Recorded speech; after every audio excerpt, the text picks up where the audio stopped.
Islamic ব্যবস্থা বলে একজন মেয়ে যখন প্রাপ্তবয়স্ক হয় তাকে বিয়ে দিয়ে দাও।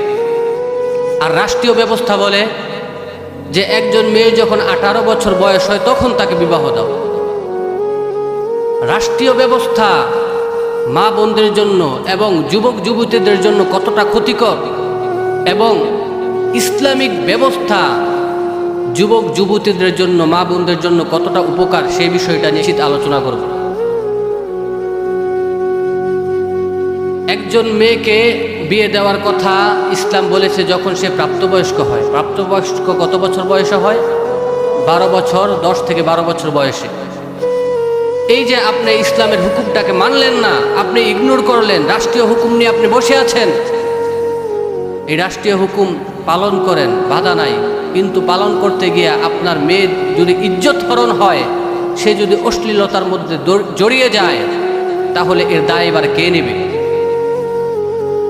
12 বছর থেকে 18 বছর বয়স পর্যন্ত সে যদি জিনার কাজের মধ্যে লিপ্ত হয়ে যায়, এর দায়ভার কে নেবে? আমি আপনাদেরকে একটা প্রশ্ন করতে চাই যে একজন মেয়ে তার স্বামীর কাছে বেশি সেফ, সুরক্ষিত, নাকি তার বাবার কাছে বেশি সুরক্ষিত? স্বামীর কাছে।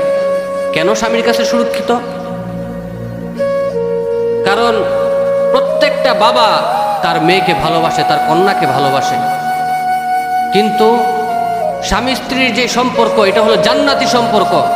আল্লাহ পাক রব্বুল আলামিন আদম এবং হাওয়ার মধ্যে যেই সম্পর্ক জুড়ে দিয়েছেন, এই সম্পর্কটা জান্নাতি সম্পর্ক। কোনো স্বামী চাইবে না তার স্ত্রী কোনো বিপদের সম্মুখীন হোক, কোনো স্বামী চাইবে না তার স্ত্রী অপমানিত হোক, কোনো স্বামী চাইবে না তার স্ত্রী লাঞ্ছিত হোক।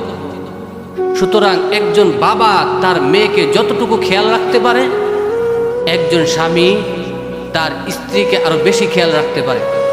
আমরা গত 2 দিন আগের নিউজ দেখলাম তো, মা এবং বাবার সামনে 12 বছরের মেয়েকে নিয়ে 4 থেকে 5 জন যুবক নিয়ে দর্শন করছে। আমাকে একটাবার জবাব দেন, যারা দর্শন করলো তারা যে প্রাপ্তবয়স্ক, তাদের মা বাবা যদি তাদেরকে বিবাহ করাইতো, তাহলে তারা অন্যের মেয়েকে জোরপূর্বকভাবে দর্শন করার প্রয়োজন হতো না, তারা এই চরিত্র নষ্ট হইতো না, তার সঠিক পথে থাকত। কিন্তু তাদেরকে সঠিক টাইমে বিবাহ করানো হয় নাই, যার কারণে গরিব অসহায় এমন একটা মেয়েকে তার মা বাবার সামনে নিয়ে দর্শন করে হত্যা করে। আর এই মেয়েকেও যদি সঠিক টাইমে বিবাহ দিত, তাহলে তার বাবা তাকে যতটুকু যত্নে রেখেছে, তার প্রতি যতটা খেয়াল রেখেছে, এর চাইতে বেশি খেয়াল রাখত তার স্বামী। এই রাষ্ট্রীয় আইন মেনে আপনি আপনার মেয়ের ক্ষতি করলেন, একটা বার চিন্তা করলেন না যে ইসলাম আসছে মানুষের জীবনকে সুন্দর করার জন্য? তবে ধন্যবাদ জানাই তাদেরকে যারা এই অপকর্ম করছে। বাংলাদেশ পুলিশ তাদেরকে গ্রেফতার করেছে এবং যেই থানার মধ্যে এই ঘটনা ঘটেছে, ওই থানার যত উকিল আছে, আইন প্রশাসন আছে, সবাই বলে দিছে যে আমরা এই দর্শকের হয়ে ওকালতি করব না, আমরা লড়ব না। তাদেরকে স্যালুট জানাইতে হয়। শুধু কি তাই? যারা দর্শন করেছে তারা তো সাধারণ কোনো মানুষ না, তাদেরও সমাজের মধ্যে অ্যাবিলিটি আছে। আগে ছিল আওয়ামী লীগ, এখন হইল বিএনপি। আওয়ামী লীগ থাকা অবস্থায় তারা আওয়ামী লীগের পক্ষ হয়ে কাজ করেছে, এখন বিএনপি ক্ষমতায় আসছে, বিএনপির হয়ে তারা কাজ করে।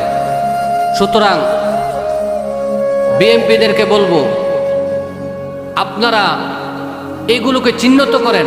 বিএনপির কেন্দ্রীয় নেতা যারা আছেন, আপনারা তাদেরকে চিহ্নিত করেন। যারা অতীতে আওয়ামী লীগ ছিল, তাদেরকে ঘাড় ধাক্কা দিয়ে আপনারা আপনাদের দল থেকে বহিষ্কৃত করেন। আমি নিজে দেখছি যে সময় বিএনপির মধ্যে ক্ষমতা ছিল না, আওয়ামী লীগ যে সময় ক্ষমতার মধ্যে ছিল, বিএনপির এই শেষরা কিছু নেতা আছে, এলাকার বখাটে কিছু নেতা আছে, তারা এমন বক্তব্য দিছে যে বিএনপি এমন একটা দল, যেই দল মরা গাছের মতো, অর্থাৎ মরা গাছের মধ্যে যদি পানি ডালে এটা আর পচে, এটা আর জীবিত হয় না। বিএনপি এমন একটা দল। আজ সেই লোকগুলোই আজকে বিএনপির মধ্যে যোগদান করছে। কেন যোগদান করছে? আগে আওয়ামী লীগের হইয়া বিএনপির দোষ গাইছে, এখন বিএনপির মধ্যে গিয়ে তারা ক্ষমতা দেখায়। সুতরাং তাদের থেকে আমাদের সাবধান হতে হবে, মুনাফিকদের থেকে সাবধান হতে হবে। তো যাই হোক, যেটা বলতেছিলাম যে সঠিক টাইমে যদি আপনি আপনার মেয়েকে বিবাহ দিতেন তাহলে আপনার মেয়ে দর্শনের শিকার হতো না। আর সঠিক টাইমে যদি আপনি আপনার সন্তানকে বিবাহ করাইতেন, আপনার ছেলে অন্যের মেয়েকে গিয়ে দর্শন করত না। এজন্য ভাই, ইসলাম আসছে মানুষের জীবনটাকে সুন্দর করার জন্য, কিন্তু ওই ইসলাম যদি আমরা মেনে চলতে না পারি, এটা আমাদের জন্য ব্যর্থতা। ইসলাম যদি আমরা আমাদের বুকে লালন করতে না পারি, এটা আমাদের জন্য অকৃতজ্ঞতা। যে আল্লাহ পাক রব্বুল আলামিন আপনাকে বানাইল, ওই আল্লাহ পাক রব্বুল আলামিনের কৃতজ্ঞতা আদায় করবেন না, এটা তো মুসলমান হতে পারেন। আপনি রাষ্ট্রীয় আইন মানেন না, করছে কে? আপনি আপনার মেয়েটাকে 10 বছরে বিবাহ দিয়ে দেন, যার কাছে বিবাহ দিলেন সে আপনার মেয়েটাকে লালন পালন করবে, বড় করবে, তার মতো আপনার মেয়েটাকে গড়বে, উত্তম আদর্শবান বানাইবে। সঠিক টাইমে যদি আপনার মেয়েকে বিবাহ দিতে পারেন, আপনার মেয়ে অন্যের সাথে জিনা করবে না।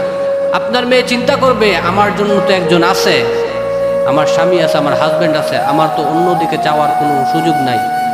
আর একজন মেয়েকে যখন সঠিক টাইমে বিবাহ না দেওয়া হয়, তখন সে 3টা 4টা 5টা পর্যন্ত রিলেশন করে। এক একটা ছেলে 3টা 4টা 5টা পর্যন্ত রিলেশন করে। কেন করে? কারণ তারা বুঝে উঠতে পারে না, তারা তাদের সঠিক সঙ্গীটা চয়েস করতে পারে না, নির্ধারিত করতে পারে না। এই জন্য অন্যের মেয়ের উপর লালিয়ে পড়ে। আমার ভাইরা, আমার বন্ধুরা, এই জন্য জীবন সুন্দর তখনই যখন ইসলাম আপনি পরিপূর্ণ জীবনের মধ্যে ফিট করে নেবেন।